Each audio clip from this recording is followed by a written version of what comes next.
عايز تزود كام كومنت؟ طيب ال 5000 اوف ب 100 جنيه وال 10000 الستوري نار ب 500 جنيه، وبسرعه عشان انا قاعد قعده شغل. حول لي كاش دلوقتي. سلام.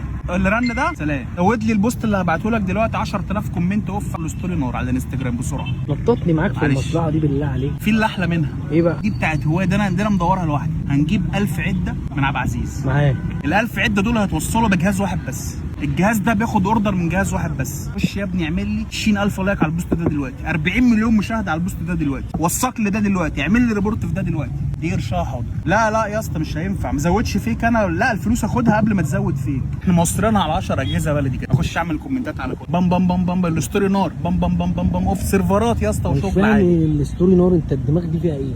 يزود الريتش شويه. بت عامله ستوري، دي مش بت اصلا، بت من على النت عادي. فيك كله في الفيك، في الفيك. عايز تخلي الاكونت ده النهارده كام فولور؟ حصل دلوقتي. بانش ان هم فيك. ما هو ده بقى هنا الحنكه بقى، ده الصايع بقى اللي شغالها هاوي او اللي شغالها عاشق. يجي يقول لي واحد زود لي دلوقتي كله فيك، اقول له غبي غشيم. هيتهرش ان انت مزود فيك. لكن لو كل يوم 50 فولو في 20 فولو الانستجرام ما يقفشنيش. لا يقفشك انت يا اسطى.